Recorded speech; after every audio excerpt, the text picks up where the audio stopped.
안녕하세요. 주간 전망대입니다. 요즘 시장에 몸담고 계신 분들 참 정신없으시죠? 그렇습니다. 일주일마다 이렇게 준비되는 주간 전망대입니다만 요즘은 뉴스를 쫓아가기도 상당히 벅차고 시장 흐름은 그야말로 너를 뛰다시피 하고 있습니다. 연준에 긴급 회의를 거친 50bp에 달하는 금리 인하도 있었고요. 또 그날 미국에서는 슈퍼 화요일이라 해서 14개 주에서 또 이렇게 민주당 경선이 있었습니다. 지금 모든 상황들이 우리 시장에서의 일반적인 예상을 빗나가고 있는 상황인데요. 이 출렁거리는 시장 속에서 오늘은 연준의 금리 인하 그리고 미국의 대선판 흐름 이 두 가지 집중적으로 살펴보도록 하겠습니다.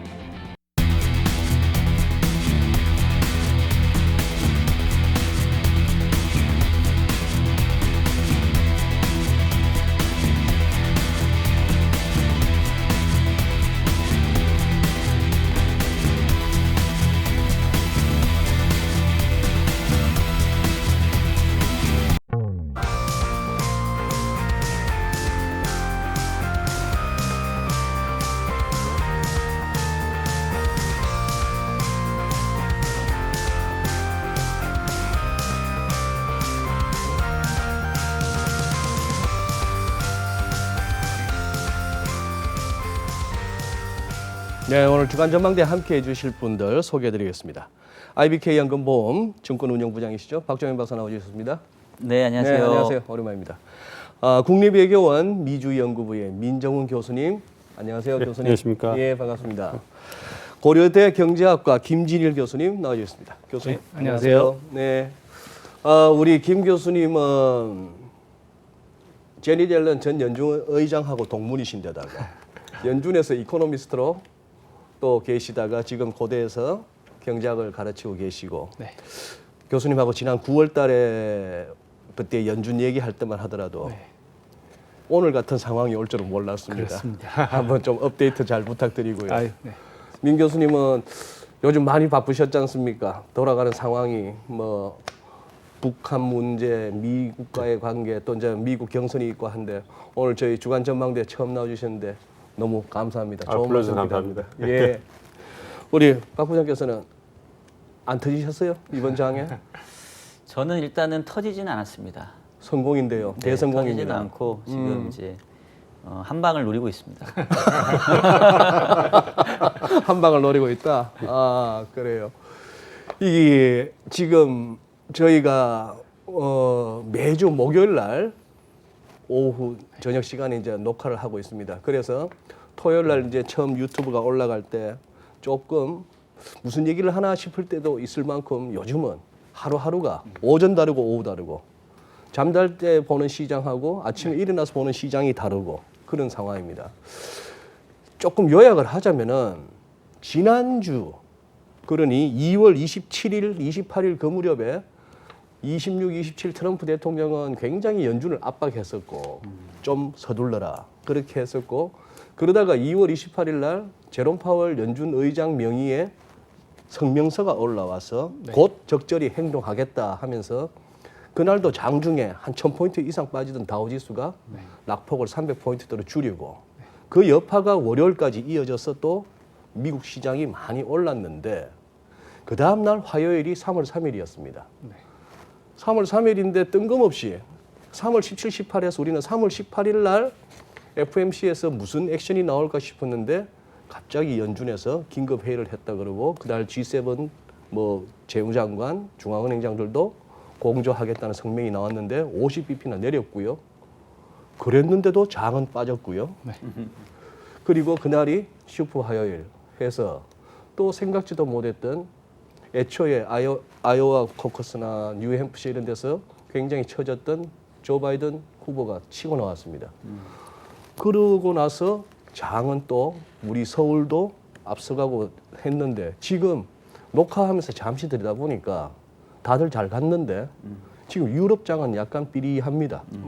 지수 선물 흐름도 약간 오늘 미국 장 끝나갈 때는 어떨지는 모르겠습니다만 또 기세가 약간 꺾이고 굉장히 변동성은 커졌는데요. 순서상 이렇게 되어 왔습니다만 먼저 선거 결과가 궁금해서 선거 결과가 궁금해서 그냥 교수님부터 이렇게 한번 가보겠습니다. 네. 이번 슈퍼화요일 결과 어떻게 보셨습니까? 그러니까 지금 말씀하신 대로 화요일 날 초반에 이제 아마 버니 샌더스가 상당히 유리하다 나와서 예. 미국 시간으로 화요일 날 이제 마켓이 클로즈하면서 과연 연준 50bp와 그와 관련된 발표문 때문이냐 아니면 버니 샌더스의 선전 때문이냐 그날 시장이 엄청 빠진 게요. 50bp 금리 인하한 날 미국장은 오히려 많이 빠졌는데. 많이 빠졌는데 그날 경선의 초반 결과는 버니 샌더스 상당히 유리하다 네. 나와서 어느 것 때문인지를 놓고 이제 네. 시장에서도 계속 월가왈부하고 있고 뭐 예. 아직도 정확하게 모르고요. 네. 네. 그리고 이제 그 다음 날 결과를 보니까 조 바이든이 상당히 10개 주에서 승리했다 뭐 이렇게 나오면서 14개에서 14개 중에서 10개를 10개. 승리했다고 제가 기억을 하는데요. 네. 그런 거 보면 시장이 읽을 때 연준이 물론 가장 게 강력한 그런 경제 주체이지만 역시 또 정치의 중요성은 연준도 비교할 수 없습니다. 정치의 그 힘, 영향력에 연준도 피해갈 수 없다. 네. 민 교수님께는 교수님은 다른 방송에서도 이렇게 수차례 강조하시기를 결국 바이든하고 샌더스의 구도로 갈 것이다 이렇게 예상해 오셨습니다. 초반 이렇게 그 아이오와부터 시작했을 때 좀 그때는 의외라고 느끼셨나요? 아니면 그래도 변함 없으시라고 보셨나요? 그러니까 제 입장에서는 계속 그 선거 이제 여론조사라든지 네. 초반 선거를 계속 이렇게 보고 있었기 때문에 네. 그러니까 아이오와 시작하기 전에 사실 2019년에는 바이든이 가장 그 유력한 선두 주자였고요. 예. 그리고 이제 그 아이오와 직전 되면 이제 샌더스가 매우 진보적인 유권자들이 결집하면서 여론조사에서 막 치고 올라오는 상황이었어요. 네. 그리고 이제 아이오와하고 뉴햄프셔는 뭐 중부라고 할까요? 뭐 동북부 이제 그 뭐 시카고 이런 쪽 그 일리노이 쪽이기 때문에 아무래도 진보적인 성향이 많고 백인들이 많습니다. 그래서 아무래도 동북부이기 때문에 이념적으로 좀 진보적이기 때문에 이제 그 샌더스 후보가 강했고 그리고 아무래도 이제 그 워싱턴 이스태블리시먼트라고 그래서 기성 정치인인 그 바이든에 대해서 그렇게 호감이 많은 유권자들이 아니었어요. 진짜로 투표하러 나오는 사람들. 그래서 여론조사 전에도 아이오와나 뉴햄프셔에서는 바이든 후보가 고전할 거라고 나와 있었고요. 네. 다만 이제 주목하고 있었던 것은 그렇다고 해서 아이오와 뉴햄프셔 끝나고 선거가 끝나는 게 아니고 그 두 주 합쳐봐야 미국 전체권제 1~2%밖에 안 되거든요. 네. 근데 이제 초반 선거 워낙 중요하니까 그래서 주목을 받는 건데 이제 네바다 다음에 가장 주목했던 게 사우스캐롤라이나라고 있는데요. 그게 이제 남부의 관문이라고 그래서 미국도 우리나라처럼 그 지역 어떤 그 세가 다릅니다. 또 투표 성향도 다르기 때문에 남부는 굉장히 좀 보수적이고요. 네. 그리고 흑인들이 바이든 후보를 가장 선호하는 부분도 있고 예. 그런 걸 봐서 여론조사에서 사우스캐롤라이나에서는 바이든이 항상 1등이었어요, 계속.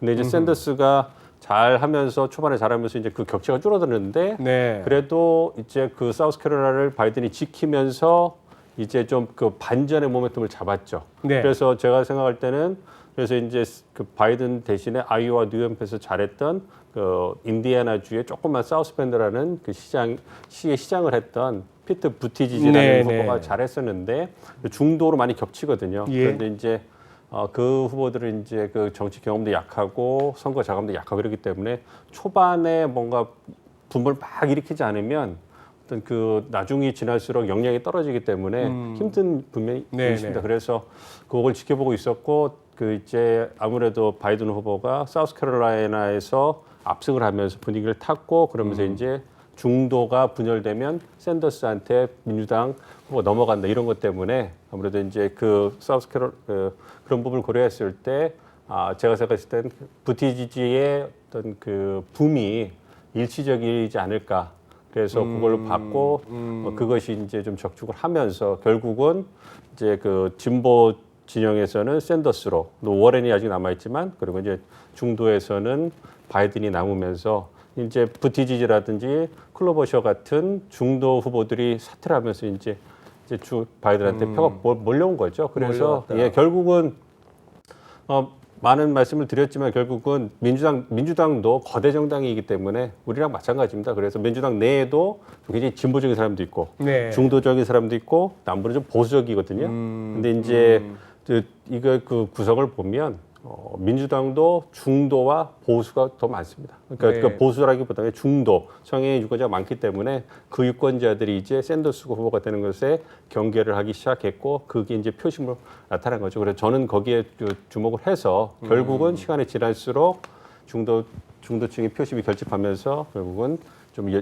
역량과 능력이 있는 바이든 쪽으로 표가 몰리지 않을까 이렇게 생각을 하고 있었고 그거는 이제 제가 예측한 거는 다 여론조사 결과에 바탕을 하고 있었던 겁니다. 네.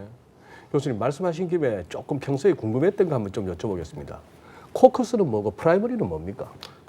그 미국에서 경선을 치를 때 두 가지 유형의 선거가 있는데요. 네. 프라이머리는 저희가 쉽게 생각하는 선거입니다. 그냥 그 지정된 투표소가 있고 예. 유권자가 거기에 가서 투표용지에 나오는 자기 선호하는 후보를 선택하면 그게 끝이고요. 그렇기 때문에 우리가 이제 우리 유권자가 하는 투표용이랑 똑같은데요. 그래서 네. 혼동이 안 되는데요. 어렵지 않은데요. 이제 이 코커스가 좀 어렵습니다. 이제 네. 독특한 형태의 어떤 선거 유형인데요. 예. 그거는 이제 당원대회라고 그래서 민주당 어떻게 보면 그 등록된 당원들만 할 수 있는 거고 이것은 이제 조금 어떻게 보면 좀 민주적이죠. 그래서 이제 그 지정된 날짜, 시간에 지정된 장소에 이제 거기서 이제 투표를 하고 싶은 유권자들이 갑니다. 네. 가서 어떤 체육관이라든지 어떤 뭐 마을회관 같은 데 가서 이제 거기 가가지고 이제 투표를 하는 건데 그냥 투표를 하고 나오는 게 아니라 들어가면 그 유권자들이 딱 가면 A, B, C, D 이런 식으로 해서 후보들이 있어요. 그럼 예. 후보 진영이 있거든요. 그러면 예. 자신이 지지하는 후보 거기 가서 씁니다. 가서 이제 막 모여서 그 그룹핑을 해가지고 이제 토론하는 거죠. 그리고서 이제 딱 처음에 이렇게 딱 그룹핑이 딱 되면 이제 어떤 시간을 갖냐면 토론의 시간을 갖는 거예요. 다른 후보 그 지지자들에게 이제 어떻게 하냐면 이제 우리 후보를 지지해라. 그러니까 그 토론을 하는 거죠. 지지자들끼리 지지자들끼리. 막 하는 거죠. 그래서 이게 시간은 걸리고 굉장히 좀 느슨하긴 하지만 그래도 어떻게 보면 더 민주적인 거죠. 토론을 통해서 이렇게 하는 거죠. 그래서 토론의 시간을 갖고 그 다음에 일조 투표를 합니다. 네. 투표를 하고서 이제 한 번에 더 기회를 주고 이제 다시 이제 또 최종 결정을 하는 그런 방식이거든요. 그래서 네.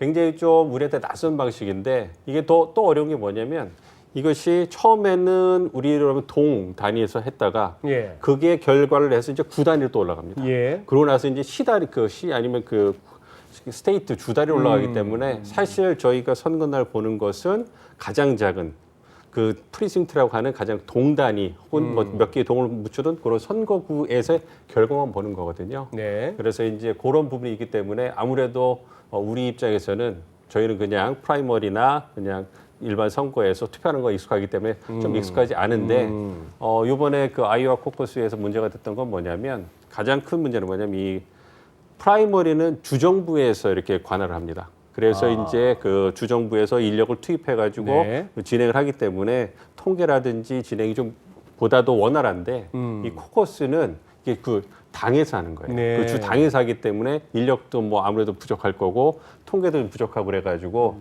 사실 그런 부분에서 뭐 이제 진행이라든지 뭐 전체를 갖다가 운영하는 데 있어서 좀 문제가 있죠. 그래서 이번에 아이오와 코커스에서 조금 뭐 개표가 진행되고 개표가 조금 진행된 부분도 있는데 그거는 그 코커스 자체가 좀 문제도 있지만요. 이번에는 네. 아이오와 코커스를 갖다가 좀 더 개표를 그 결과를 알려주는 거를 예전에 그냥 최종 결과만 알려줬는데 이번에는 1차 투표 결과, 2차 투표 결과, 이렇게 하면서 그게 숫자가 서로 안 맞은 겁니다. 그래서 굉장히 혼란이 되게 되니까 아이오와 코커스 지난 다음에 이제 그걸 갖다 슬그머니 이제 민주당에서 이제 좀 수정하는 이런 과정을 거쳤기 때문에 사실 네. 아이오와 코커스에서 굉장히 전국적으로 관심을 받고 붐을 딱 일으켜야 되는데 그런 실수 때문에 민주당에서 걱정이. 굉장히 좀 아쉬운 그런 뭐 상황이 미문제뿐도 아니고 그 산수인데. 선수 어렵습니다. 그래서 미국 내에서 굉장히 좀 그 비난이 많았습니다. 교수님 그러면 미국 계실 때 그 네. 선거 해본 적? 저는 미국 시민권은 딴 적이 없어가지고요. 그러죠. 선거 못했는데 1월달에 한 3주 동안 방문하면서 뭐 선거 운동 많이 보고 이렇게 했었습니다. 사실 선거 TV 볼 때는 블룸버그밖에 거의 안 나왔었거든요. 네, 광고 물론 돈이 많아서 그런 것도 있지만 말씀드린 초반 김에 기세는- 근데 아니 돈을 그렇게 부어 넣고 네. TV만 틀면 블룸버그만 나왔다는데 네. 뭐가 그렇게 어필이 안 했을까요? 네, 그게 저도 여쭤보고 싶었는데 트럼프 초반과 별로 제가 그냥 캐주얼 오브저베이션은 4년 전과 별로 다를 게 없는 것 같은데 트럼프도 이렇게 올라가는데 블룸버그 그냥 그게 민주당과 공화당의 사람들의 차이인가요? 그게 뭐라고 볼 수 있나요? 그게? 그거는 아니고요. 그러니까 그 경선이 갖고 있는 그 선거운동 자체의 특성입니다. 그러니까 경선은 아시는 것처럼 교수님 말씀해 주신 것처럼 굉장히 많은 후보자가 네. 나오고 굉장히 막 그 장기전이잖아요. 네. 그러니까 유권자 입장에서 보면 정보가 없는 거예요. 새로운 인물들이 나오고 요번에 막 20명 넘는 민주당 후보가 나왔고 2016년 공화당에 17명이 나왔단 말이에요. 그러니까 유권자 측면에서도 정보가 없습니다. 그러니까 유권자들이 아무리 정치에 관심이 없다고 하더라도 모르는 후보는 안 찍거든요. 그러니까 모르는 후보는. 예, 그래서 캠페인에서 정보를 줘야 됩니다. 그래서 네. 아이오와 뉴햄프셔의 그거를 앞두고 주는 정보가 굉장히 중요한 거고요.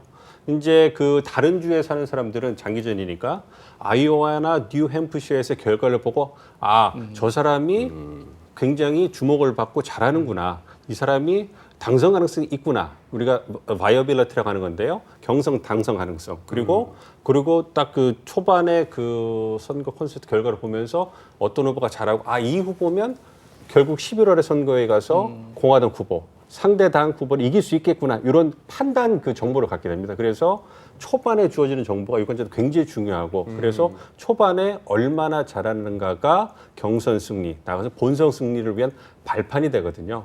그래서 아까 말씀한 것처럼 바이든이 아이오와 뉴햄프셔 못했기 때문에 과연 당선될 수 있을까 이 부분에 대해서 의문을 가졌던 거고 다행히 사우스캐롤라이나에서 반등을 했기 때문에 올라온 건데 이 모든 과정을 블룸버그가 생략한 겁니다. 그러니까 유권자들이 블룸버그를 평가할 시간도 없었고 광고를 통해서 좋은 이미지만 보여줬는데 이제 그 슈퍼 투스데이 이전에 2번의 토론을 했는데 너무 못한 거예요. 아하. 토론. 네, 네, 토론. 맞습니다. 그러니까 이제 블룸버그에 대한 유권자 평가 괜찮아 보였는데 실제로 딱 뚜껑을 열어보니까 기대에 못 미치는구나. 이렇게 되니까 모멘텀도 못 얻었고 이제 어떤 그 토론에서 잘하는 게 없으니까 유권자들 찍어줄 그게 없는 거예요. 그럼 슈퍼 투스데이에서 딱 끝나고 나니까 이제 더 하고 싶은데 문제가 뭐냐면 이제 중도가 분열돼 있었잖아요. 말씀드린 네, 거죠. 네. 근데 거기서 바이든이 막 잘했는데 블룸버그가 더 알아가 있으면 이 사람은 스포일러가 되는 거예요. 샌더스로 가니까. 예, 샌더스로 하니까 그러니까 더 이제 어부질이 비난받을 이제 수 있고 들고. 뭐 물론 이제 슈퍼투스데이 실망감도 있겠죠. 그렇게 겹치니까 이제 슈퍼투스데이에서 딱 하고서 이제 빠져나가게 되는 거죠. 이게 그 민주당만 그런 게 아니고요. 네. 2008년에 줄리아니 후보도 그렇게 했어요. 초반을 뛰고서 플로리다부터 했는데 거기서 3등인가 하고서 그냥 드랍해 버렸습니다. 그러니까 초반에 갖고 있는 어떤 그 경선에서의 모멘텀이 굉장히 중요하다는 걸 다시 한번 확인시켜 주는 거죠. 네. 뭐 한번 저는 요새 일과 중에 트럼프 대통령 트위터를 네. 어떨 때는 너무 많았고 다 체크도 뭐 합니다만 신났더만요. 미니 마이크 깐다고 조롱하느라고. 근데 아까 김 교수님께서 화두를 던지셨어요. 그날 50bp 금리 인하 그것도 깜짝 놀랄 일이고 초반에 굉장히 부진했던 바이든이 미국 언론을 보더라도 굉장히 뭐 히스토릭하고 아주 언빌리버블하다 이런 표현을 쓰면서 바이든의 이 회생을 그렇게 했는데 두 개 다 놀라운 일인데 그날 시장 빠진 것도 놀라웠거든요. 네. 다들 시장에서는 왜 빠졌다고 봤어요? 그렇죠. 그러니까 사실 이제 운용을 하는 사람 입장에서는 가격 변수를 이제 보면서 이게 왜 여기에 와 있지? 네. 그러니까 이 가격이 올라서 여기 있을 수도 있고 내렸다가 올라와서 이 가격일 수도 있기 때문에 같은 가격의 그 어떤 포인트 점이라 하더라도 이게 어느 히스토리를 갖고 왔느냐가 중요한데 네. 말씀하셨던 것처럼 그 연준이 금융위기 이후에 긴급 회의를 열어서 지금 금리를 인하했고 50bp씩이나 이제 시장의 기대를 어떤 식으로 좀 뛰어넘는. 근데 막상 금리 인하 발표 나고 차트를 보면은 주가가 반짝 올랐다가 그뒤부터는 쭉 밀려서 끝나버렸단 말이에요. 네. 그래서 말씀하셨던 것처럼 뭐지 약발이 안 먹히고 있는 건가? 아니면 우리가 모르는 뭔가가 있나? 이제 이런 우려들을 할 법한데 제가 생각하기에는 한 2가지 정도 배경이 있었던 것 같은데 일단 첫 번째는 이미 그 전주 금요일 날 파월 의장이 성명을 내면서 액션을 취할 거다.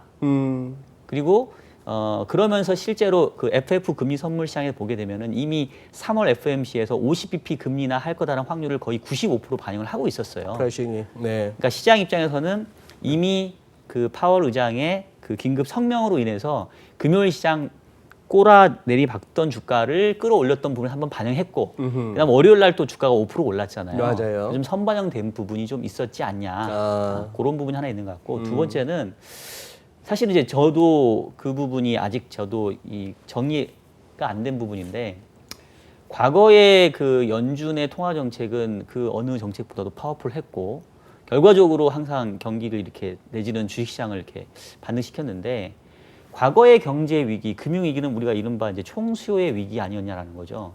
그러니까 좀 수요가 부진하고 그리고 뭔가 좀 뭐 어떻게 보면 재고가 쌓여 있고 네. 그러다 보니까 이제 통화 정책적인 부분들이 그런 총수요를 자극하는 그런 수단으로서 역할을 했는데 네. 지금의 위기는 그런 위기하고는 좀 차원이 다르지 않냐. 뭐 말 그대로 안전과 위생과 보건 문제인데 그리고 그냥 글로벌 공급망의 문제. 그렇죠. 속된 말로 연준이 금리를 50bp 내려준다 해서 그래서 뭐 바이러스가 죽냐? 응. 내가 마스크를 벗고 밖에 나가서 소비 활동을 하고 투자 활동을 하겠냐라는 거죠. 물론 금리를 인하해 주는 게 안 해준 것보다는 도움이 되겠지만 근본적인 해결책은 아니지 않냐. 그 부분이 저는 결국은 이제 핵심인 것 같고 시장에서의 반응에. 그 최근에 이제 저도 그래서 이제 확진자 수가 결국은 그 관건이라고 보는데 보면은 중국에서 확진자는 뚜렷하게 줄고 있는 것 같아요. 그들의 통계를 믿는다고 한다면 그렇지. 그 말씀을 빠뜨리면 안 돼. 예, 그 말을 쓰면 꼭 해야 되겠더라고요. 예, 이게 또 언제 뒤통수 맞을지 모르니까. 그 전제 하에. 근데 이제 저는 요즘 걱정되는 게 뭐 우리나라하고 이제 이탈리아도 난리긴 하는데 사실 미국이 좀 걱정이 돼요. 그래서 두 분 여쭤보고 싶은데 미국도 지금 사망자 수가 11명을 넘어갔더라고요. 네. 그리고 원인 그 감염 경로를 알 수 없는 뭐 이른바 지역사회 감염이라고 해야 되나요? 그게 이제 뉴욕시에서 나오고 그래서 어쩌면 이제 다 한 번씩 난리가 났는데 미국에서도 이제 말 그대로 코로나19가 뭔가 확산되는 추세의 시발점인 거 아닌가? 그러면 50bp 금리 인하가 아까 다시 돌아와서 과연 옛날만큼이나 파워풀한 효과를 낼 수 있겠냐? 그래서 그 부분에서 상당히 지금 불안한 거죠, 투자자로서는. 근데 교수님께 여쭤보고 싶은 게 이 과거에 전례가 떠오르는 거는 금융위기 때였는데 그때 긴급회의 형식이었지 않습니까? 네, 그때 여러 번 했었습니다. 네. 그래가지고 한 번은 워낙 긴급이어서 네. FOMC 멤버 중에 한 분이 휴가를 갔었는데 네. 보통 휴가를 가면 당연히 이제 그 뭐 우리나라 말로 하면 그 보안 핸드폰을 가지고 가는데 어디를 갔는데 보안 핸드폰이 안 터지는 데 가서 쉬고 계셔가지고 아이고.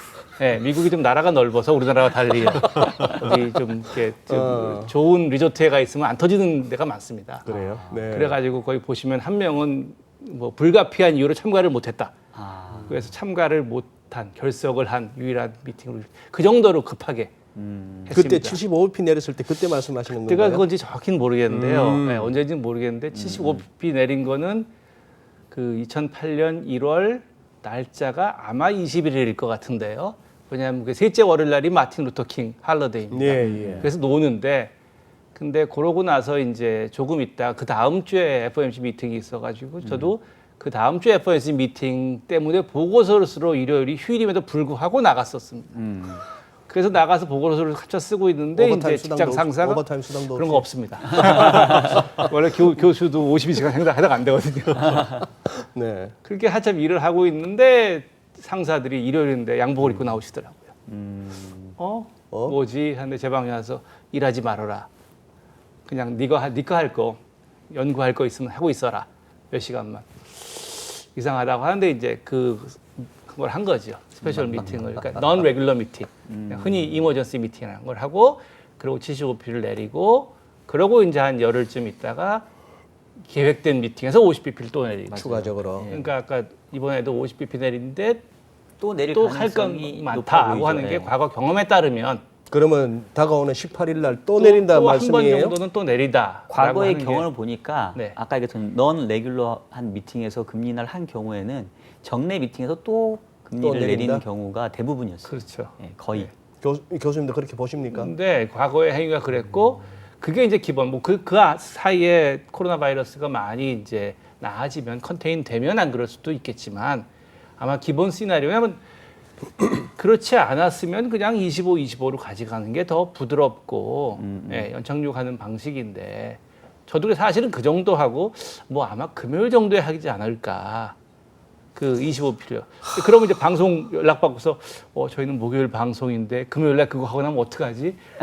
그 생각을 또 했었거든요. 근데 이제 생각보다 빠르게 물론 G7 재무부 장관 총재 아니, 미팅을 근데 이제 영국 시간에 맞게 해야 되니까 하고 나서 다음 날 한 거죠. 교수님 말씀하신 과거 전례를 보더라도 그렇고 지금 박 부장님 말씀하시듯이 뭐 국채 선물 시장에서나 이런 프라이싱을 보더라도 그리고 트럼프 대통령의 곧 이은 더해 더 내나 하는 그 트위터를 보더라도 그러면 더 한다는 얘기인데 그럼 비유를 하자면 이렇습니다.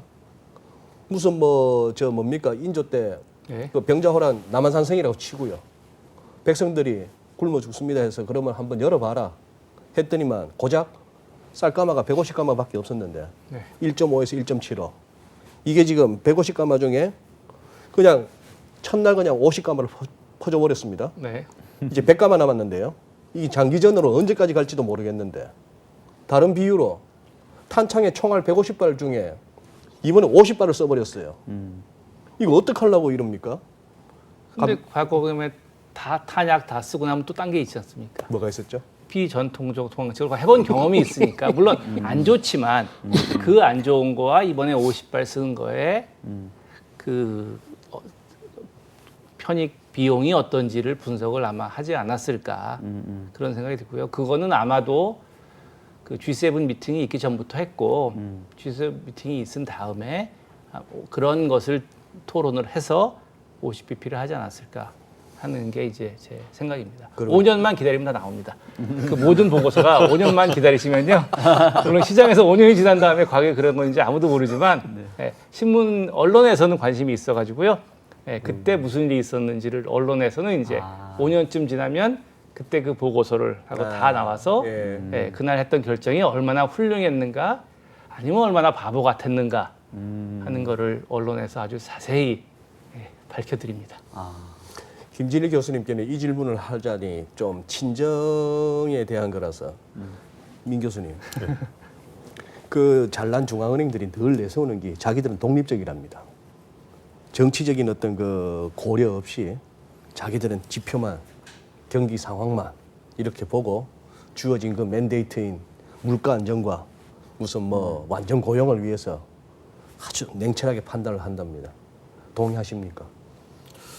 글쎄요, 어쨌든 그 부분에 대해서 어떻게 말씀드리기 쉽지는 않죠. 그렇지만 어쨌든 가장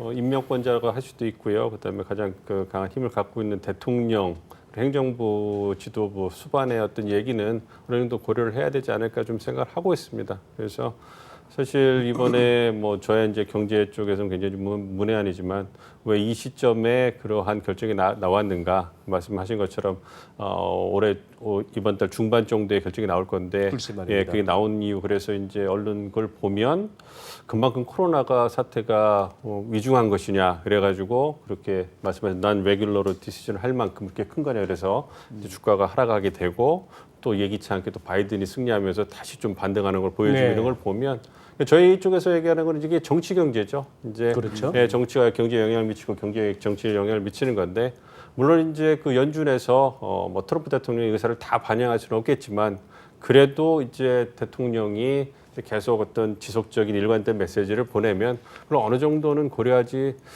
않을 수는 없다. 뭐 이렇게 좀 생각을 좀 하는 거죠. 그래서 이제 그 부분이 너무 대통령이 어떤 트럼프 대통령 같은 경우에는 전통적인 의사결정 방식이 아니라 트위터나 이런 걸로 이제 너무 외곽 아웃사이더에서 이렇게 치고 들어가니까 난감하게 하는 경우가 있어서 그런 경우가 좀 그렇긴 한데 그래도 한 3년 지나고 나니까 많이 좀 익숙해지신 것 같아요. 다들 그래서 그런 부분은 좀 있는 것 같습니다. 그래서 그렇긴 해도 그래서 이번에도 이제 어쨌든 트럼프 대통령이 취임한 이후에 지속적으로 연준에 대해서는 금리를 인하해야 된다. 그리고 달러 약세로 가야 된다. 이 부분을 계속 강조를 해왔기 때문에 정치 경제 쪽에서 본다면 이것을 선거 기간에 보다 더 이제 자신의 또 재선 승리를 위해서 지속적으로 메시지를 내는 거고 그리고 트럼프 대통령이 다른 부분에 비해서 경제나 통상 쪽에는 굉장히 관심을 많이 갖고 있고 주변에 전문가들이 포진해 있기 때문에 그런 부분들도 고려한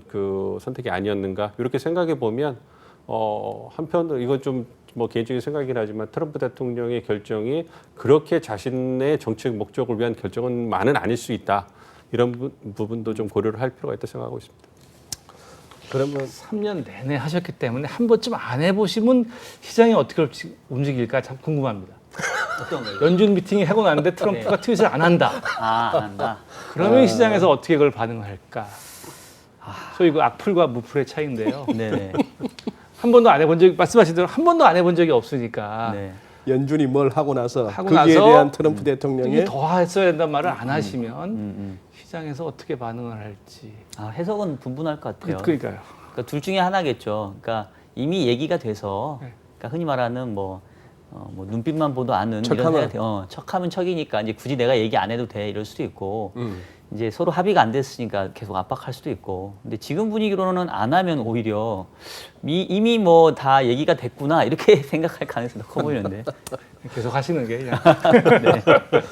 예, 앞으로도 계속 우리 뭐 중앙은행의 독립성을 얘기하면은 저희들은 예 하고 넘어가겠습니다. 예 됐고요 하고요.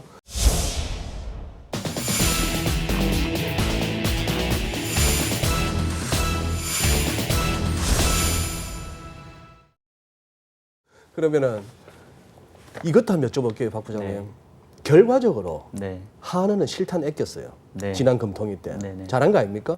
저는 잘했다고 봅니다. 왜냐하면 사실 저는 이제 제가 2월달 금통위는 이제 동결을 예상을 했었는데 네. 딴 게 아니에요. 그러니까 아까 같은 이유입니다.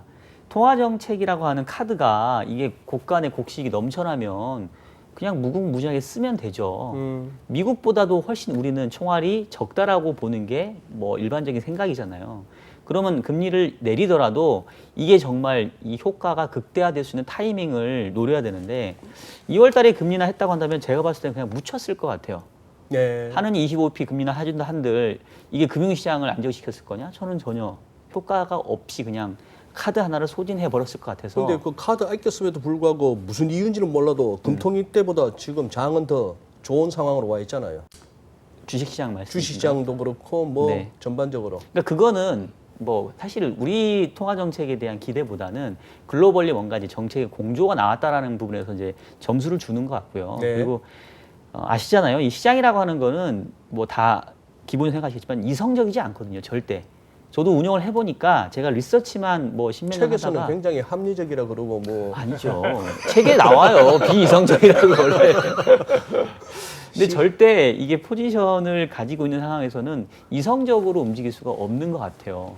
급락할 때는 설령 이게 과하다 싶다 하더라도 일단은 내 걸 던져야 내가 살아야 그 다음에 뭔가 내가 다시 재기할 수 있는 발판이 있지. 지금 가격 하락하는 게 일시적이고 다시 돌아올 거야. 근데 나는 가만히 있어가지고 내 어떤 그 흔히 말하는 손실 한도를 벗어난다 그러면 재기할 수 있는 기회가 아예 없기 때문에 시장은 항상 오버슈팅을 반복할 수밖에 없는 것 같아요. 이제 그런 결과적으로 면에서 잘했다. 예. 결과적으로는 잘했지만 이제는 또 내려야 되는 거 아닙니까? 지금 그쪽에 목표 레인지의 상단이 우리 1.2하고 같아져 버렸습니다. 그래서 그러니까 여러 가지 우리나라 금리 운용의 폭은 좀 넓어진 편입니다. 우리가 확실히요. 이게 운신의 폭이 넓어졌다 네, 하는 그건 입장에서. 사실이죠. 네. 네. 그러니까 한국은행에서 계속 말씀하시는 게 미국 금리가 뭐 유일한 요소는 아니다, 가장 중요한 요소는 아니다라고 말씀하시지만 하나의 요소고 예, 비교적 중요한 요소인 건 사실이고요. 네. 국제금융시장의 움직임이요. 그게 1대1은 아니지만 네. 네. 어느 정도 영향을 미치니까 그런 의미에서 이제 언론에서 많이 얘기한 대로 한국의 움직임의 폭이 넓어졌다는 말은 사실인 거야. 그게 얼만큼인지 예, 그거는 좀 숫자로는 말씀 뭐 정확하게 하긴 어렵지만 네. 0과 50 사이 어느 정도이겠죠. 알겠습니다. 그럼 민 교수님 한 번 더 저 미국 선거로 한 번 더 돌아가 보겠습니다. 저 개인적으로는 그동안 이렇게 들은 얘기나 이렇게 흐름으로 봐서는 샌더스가 되든 바이든이 되든 민주당 후보로요. 본선에 올라갈 선수로 둘 중에 누가 되든 트럼프 대통령 입장에서 두려운가요? 그냥 편안한 게임 아닙니까 이번엔? 글쎄요, 그렇게 말씀드리기가 좀 어려운 부분이 있는 게. 그렇습니까? 예, 어쨌든 트럼프 대통령이 지금 판세에서는 유리한 고지를 전망한 건 사실입니다. 네. 저희가 미국 선거를 분석할 때 중요하게 보는 것이 경제 상황하고 예. 이제 대통령 지지율인데 대통령 지지율은 계속 40% 내로 쭉 가기 때문에 네. 그거는 견고한 지층이 계속 있다는 그 부분이기 때문에 긍정적으로 작용할 거라고 보고요. 그러니까 저희가 쉽게 말하는 집토끼 결집 효과에서는 그 굉장히 힘을 발휘할 거기 때문에 그 확장성에서는 좀 그 문제가 있을 수 있지만 그래서 그 부분은 있고 이제 경제 상황인데요. 그러니까 저희 선거 쪽 분석하는 사람들에서 가장 중요한 그 경제 그 지표는 선거 연도의 그 경제 지표거든요. 근데 그 부분이 지난 3년은 오바마 8년의 어떤 확장 정책의 영향도 있었고 트럼프 대통령의 경제 정책도 어느 정도 이제 영향을 미쳐서 이제 뭐 저보다 더 잘 아시겠지만 그 미국의 경제가 다시 바닥을 치고 올라가는 과정에 있고 아직까지 도달하지 않았기 때문에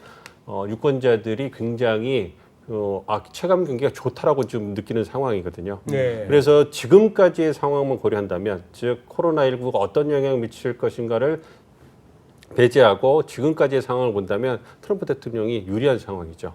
경제 상황, 체감 경기가 좋고 그걸 실제 언론에서 여론조사를 해보면 유권자들이 실제 경제 지표보다 더 좋게 체감 경기를 느낀다고 하는 게 나오고 있기 때문에 그건 트럼프 대통령은 굉장히 긍정적인 신호죠.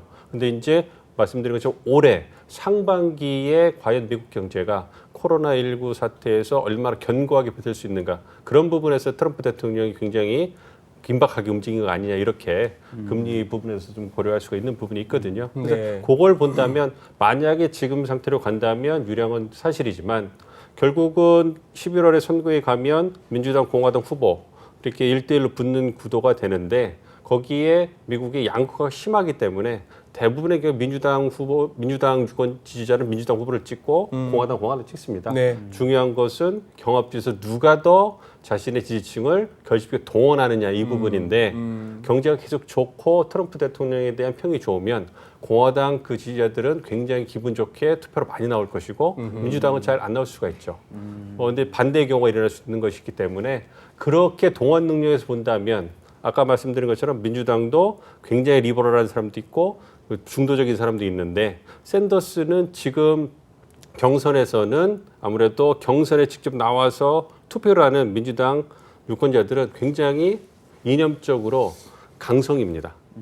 그러니까 그 미국은 투표 날이 휴일도 아니고 기회비용이 크거든요, 우리보다. 네. 그런데도 투표율 낮은 경선에 나와서 후보 지지한다는 것은 굉장히 충성도가 강한 사람들이 나오기 때문에 어떻게 보면 중도 성향보다는 그 진보적인 사람들이 많은 거죠. 네. 근데 이제 이게 본선으로 가면 얘기가 달라지는 거죠. 미국 전체 유권자를 상대로 투표를 해야 되기 때문에 누가 중도를 갖고 있을 수 있느냐가 중요하고 누가 경합주에서 표를 끌어올 수 있느냐, 이 부분인데 그 부분에 샌더스가 약하다는 겁니다. 바이든보다. 네, 네. 그래서 이제 바이든이 나갔을 때 트럼프한테 보다 더 나은 적수가 되지 않겠느냐, 민주당 측면에서는 그렇게 보는 건데, 그래도 이제 말씀드린 두 가지 요소, 경제하고 지지율, 그리고 어떤 전반적인 뭐 현역 프리미엄을 생각해 본다면 트럼프 대통령 유리한데, 샌더스하고 트럼프, 그다음에 바이든하고 트럼프를 봤을 때 그래도 바이든 트럼프가 이제 보다 더 경쟁이 치열할 것이다, 이렇게 예측을 하는 것이죠. 네. 은근히 그동안 트럼프 대통령의 구사형 레토릭을 보면은 샌더스가 링에 올라오기를 바라는 것 같더라고요. 확장성이 떨어지니까요. 예. 그래서 편한 경기가 되겠죠. 그렇죠. 트럼프로서. 쟤는 사회주의, 우리는 뭐 자본주의, 뭐 이런 자유민주주의 이런 식으로 갔던 것 같은데, 그런데 하기야 이게 11월까지 뭔 일이 벌어질지 모르는 일입니다. 그렇죠. 그렇지 않습니까? 지난 일주일 동안 벌어진 일에 지난 일주일을 보면은 그런데 이것도 한번 여쭤보겠습니다.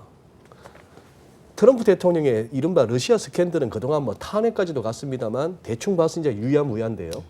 그러면은 바이든 부자의 그 우크라이나에서 그 약간 의혹, 이거는 이제 그냥 앞으로 문제 안 되는 건가요? 그냥 될 거라고 생각하고 있습니다. 본선에 가면. 그러니까 바이든 후보가 이제 좀 이렇게 힘을 못 쓰고 있을 때는 트럼프 대통령이 이제 샌더스 후보를 지지하면서 잘하고 있다, 샌더스 뭐 본선에서 보자, 이런 식으로 하면서 바이든 후보에 대한 어떤 경계 수위를 높이질 않았는데, 네. 이제 바이든 후보가 이제 굉장히 좀 지지율이 올라가니까 이제 그 트럼프 대통령의 공격 대상이 바이든 후보로 옮겨갔습니다. 네. 그래서 이제 오늘 아침에도 미국 언론에서 나오는 것이 이제 트럼프 대통령이 어떤 전략을 쓸 것이냐, 이제 바이든 후보를 철저하게 공략하는, 비난하는 그 전략을 쓸 거기 때문에 당연히 말씀하신 우크라이나 스캔들하고 그 바이든 후보의 둘째 아들이죠. 그 헌터 바이든이 네, 이제 네, 불안한 네. 그 어떤 에너지 회사에서 뭐라고 할까 이사로 고문으로 일하면서 받았던 그 부분, 예. 그 부분에 대해서 이제 다시 재부각이 될 겁니다. 그런데 그와 더불어서 이제 또 하나 흥미로운 것도 뭐였냐면 제가 보면 흥미로웠던 건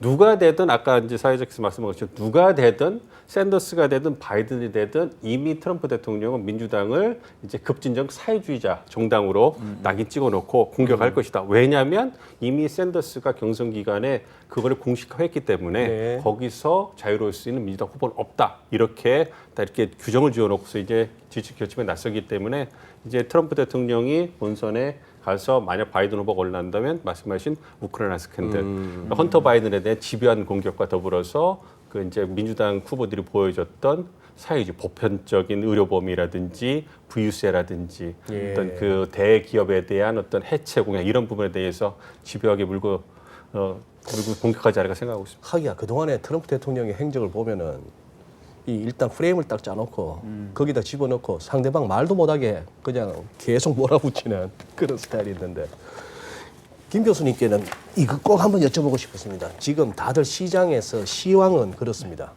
이 코로나 바이러스 연준 의장 말귀도 못 알아듣고 미국 대통령이 뭐라 하는지도 못 알아듣는 이 바이러스가 앞으로 실물 경제에 어떤 영향을 미칠 것인지 모르는 상황에 파월 의장도 솔직하게 그렇게 얘기했고요.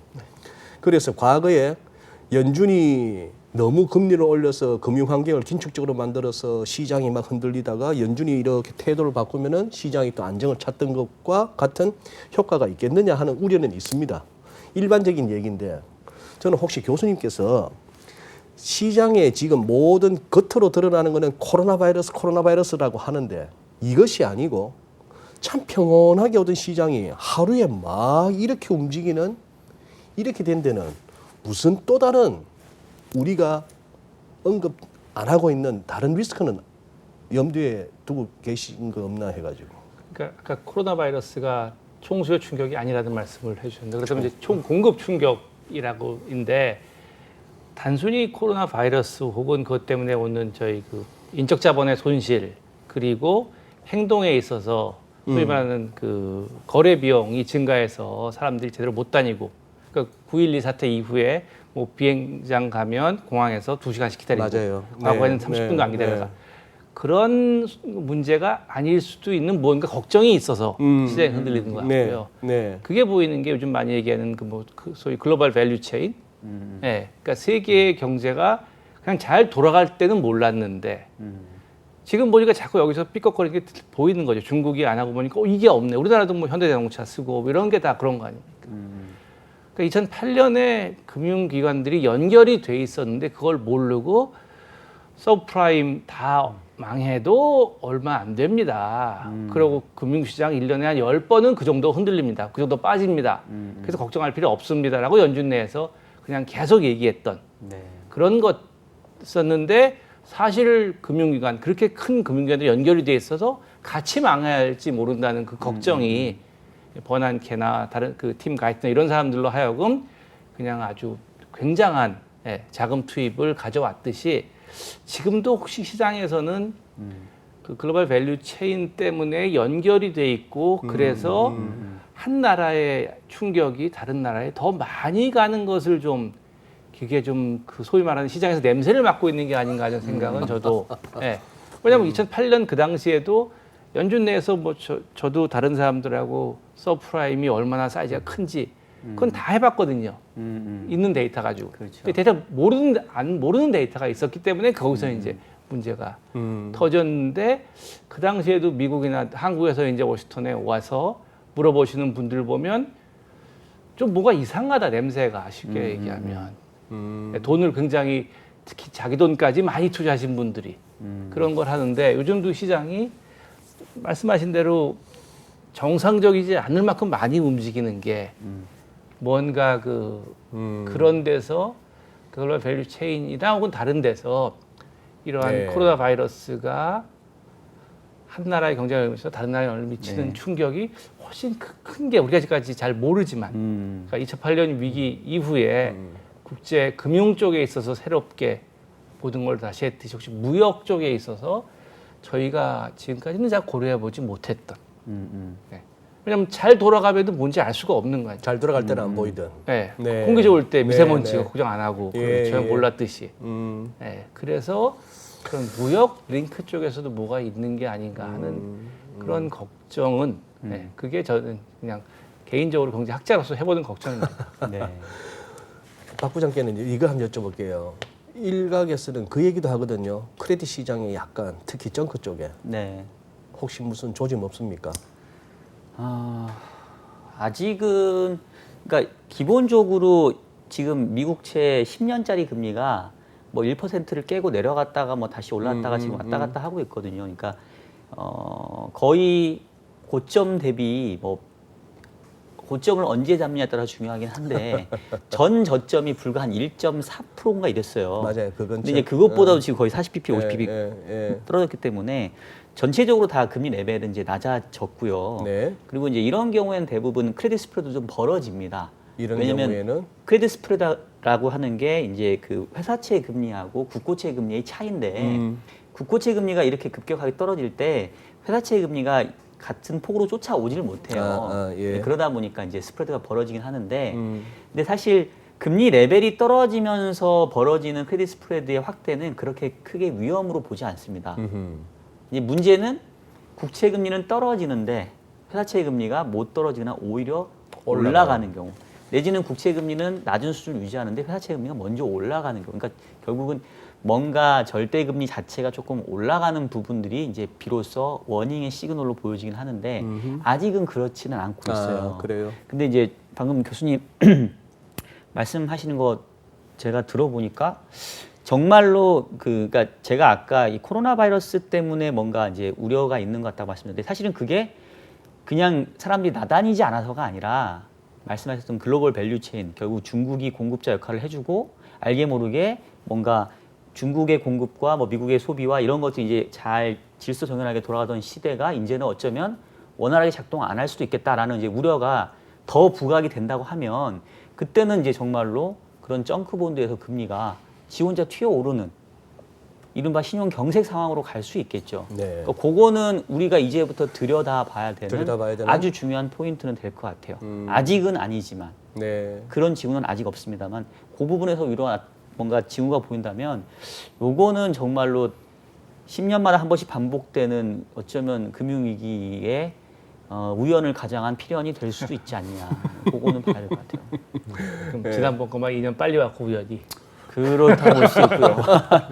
그렇지 않기를 바랍니다만 뭐. 네. 그러니까요. 안 그랬으면 좋겠는데. 네. 그러면은 마지막으로 이렇게 클로징 멘트 성격으로 이제 질문 하나씩만 드리겠습니다. 교수님, 오늘 저희 주간 전망대 나오시면서 좀 이렇게 준비하신 나름대로 내용이 있으실 것 같아가지고 우리 시청자 여러분께 지금 이 시점에 전해드리고 싶은 어떤 말씀. 그러니까 말씀하신 대로 시장이 굉장히 변동성이 네. 심하고요.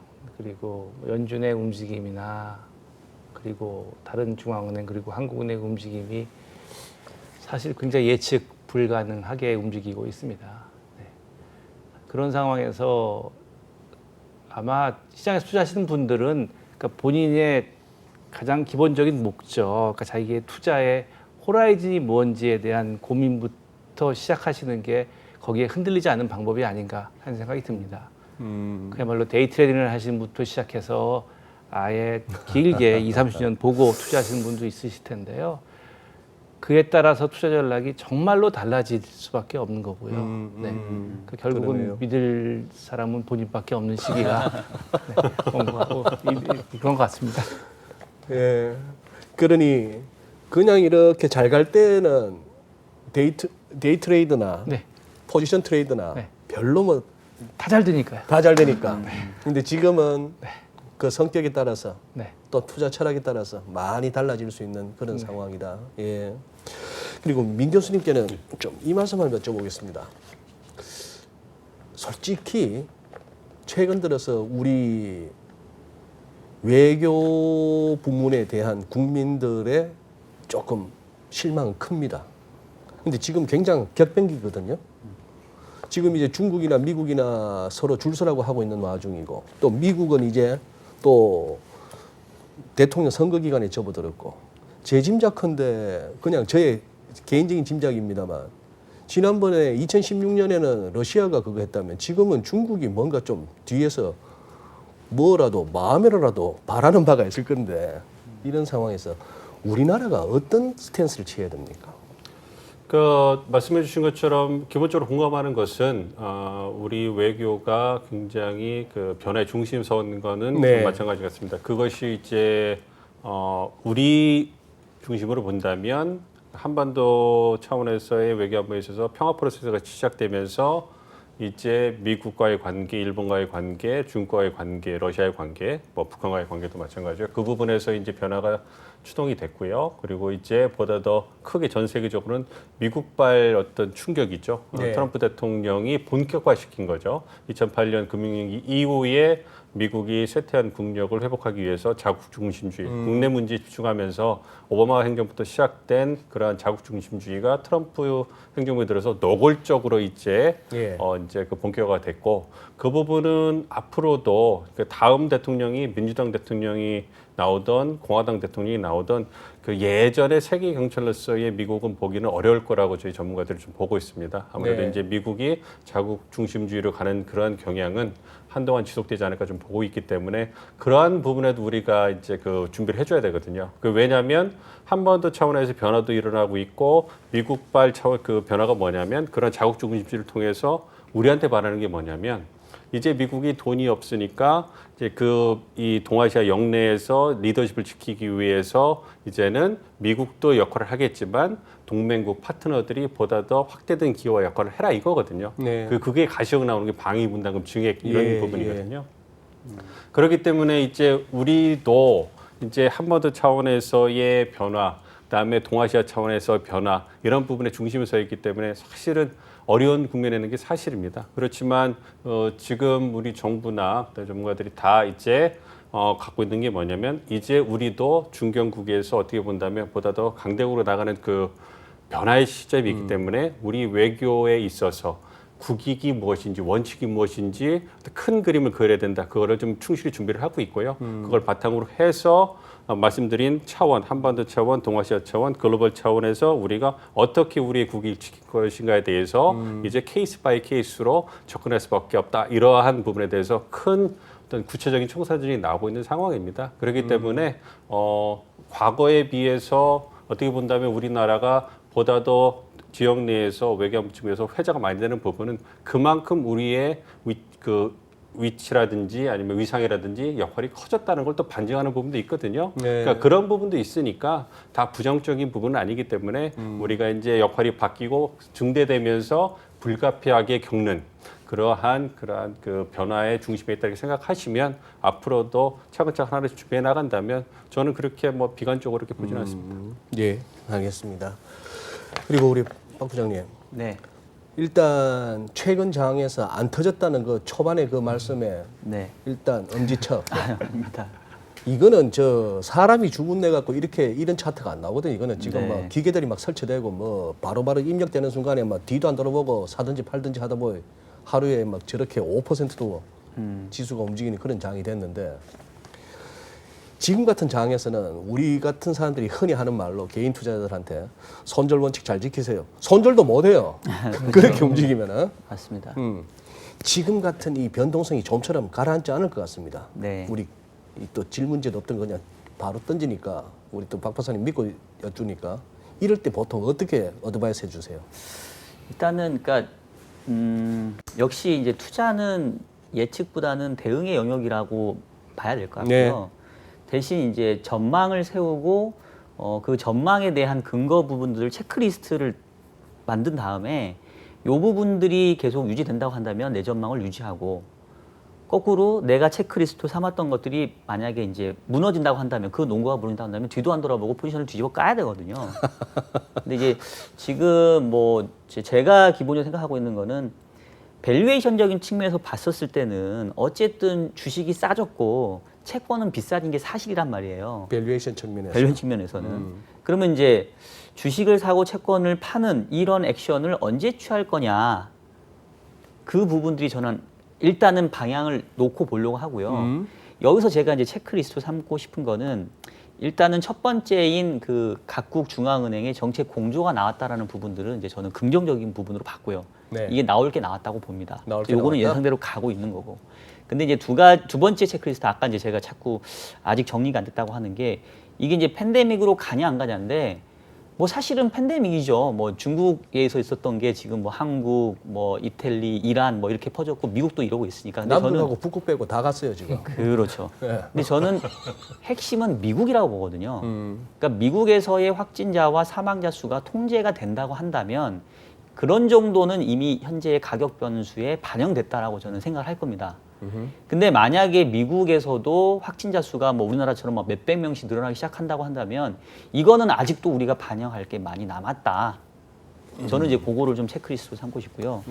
그다음에 이제 한 가지 덧붙이자면 조금 씁쓸한 얘기긴 한데 벌써 우리나라에서 사망자 수가 40명을 넘어가셨어요. 근데 이게 조금 그런 게 처음에 최초 사망자 나왔었을 때 저희 상당히 좀 뭔가 그 방송할 때도 되게 조심스러웠지 않습니까? 근데 사람들이 벌써 이제 뭐 30명, 40명 넘어가니까 사망자 수가 나와도 그러려니 약간 하는 분위기가 벌써 돼요. 조금. 예. 그러니까 이 시장은 상당히 냉혹하거든요. 그래서 저는 그 옛날에 항상 미국하고 중국하고 무역 분쟁 벌였었을 때 이게 변수가 아니라 상수다라고 이제 얘기를 했었잖아요. 네. 저는 어쩌면 이 코로나 바이러스도 이제는 상수로 인식할 가능성이 큰 것 같아요. 시장은. 그냥 계절 독감처럼 여기게 된다. 그렇죠. 그러니까 여기서 확진자가 빵이 되기는 저는 어렵다고 봅니다. 인제 상황에서는. 네. 사망자도 분명히 날 건데 결국은 시장이 냉정하게 볼 부분들은 코로나 여전히 있다 하더라도 정말로 그 확산 속도, 추세 요 부분들이 더 늘어나지만 않고 어느 정도 그 기울기만 꺾이게 되면 이 어떻게 보면 또 탐욕이 가득한 이 금융시장은 그건 그거고 미안하지만 우리는 갈 길 가겠어. 그렇게 갈 수 있기 때문에 어쨌든 저는 그래도 밸류에이션 측면에서는 주식이 싸졌고 채권이 비싸진 건 사실이다. 그 얘기를 한번 다시 한번 말씀 드리겠습니다. 네, 알겠습니다. 뭐 오늘 참 세 분 너무 이렇게 재미있게 또 귀한 인사이트를 나눠주셨는데 한마디만 첨언하자면은 저는 그렇더라고요. 저도 97년 외환위기가 왔을 때 제가 몸담고 있던 뭐 종검사였습니다만 회사가 사라지는 아픔을 겪었었는데 그럼에도 불구하고 그것이 IMF의 어떤 요구였는지 그 당시 우리 김대중 정부의 철학이었는지는 모르겠습니다만 우리는 그때 빨리 쳐냈고 썩은 사과들을 막 주워냈기 때문에 97년 이전과 이후는 대한민국은 확 달라졌습니다. 경제도 그렇고 사회도 그렇고. 근데 언제부턴가 헐리우드도 그렇고 충무로도 그렇고 이 좀비가 막 영화에 막 설치되기 시작했는데 2008년 이후로는 보니까 전 세계적으로 죽일 놈을 안 죽이고 쏟아낼 걸 안 쏟아내고 다 품고 가자면서 그걸 갖다 이 중앙은행들이 해오다가 이제는 중앙은행들도 숨이 차니까 이제 정부가 해라 재정으로 뭐 이러면서도 가는데 이게 사실 걱정도 많이 됩니다. 이렇게 버티다 감당이 안 되는 경우는 또 하나 코로나 바이러스가 어떻게 될지 모르겠다 하는 부분에서 트럼프 대통령이 지금까지는 모든 상황을 장악해왔고 모든 걸 갖다가 자기 말하는 사람 다 잘라내고 뭐 협박이 됐건 뭐가 됐건 원하는 대로 해왔는데 선거 결과가 그분이 통제가 가능할까? 그 민심이라는 것이 코로나 바이러스의 확산 여부를 갖다가 펜스 부통령 그냥 장으로 앉혀놨다고 해결될까 하는 그런 측면에서는 또 하나 우리가 체크포인트에 트럼프 대통령도 안 통하는 게 뭐가 있을까는 집어넣어야 될 것 같습니다. 예, 마지막에 제가 또 클로징이 길어졌습니다. 오늘 세 분 귀한 말씀 감사하고 오늘 이번 주 주간 전망대 여기서 마무리하겠습니다. 고맙습니다. 건강 유의하십시오. 고맙습니다. 네, 감사합니다. 수고하셨습니다. 예. 저는 재밌었습니다. 카메라 그만 이런 거지 마시고 얘기하고 애기가 얘기하고 소리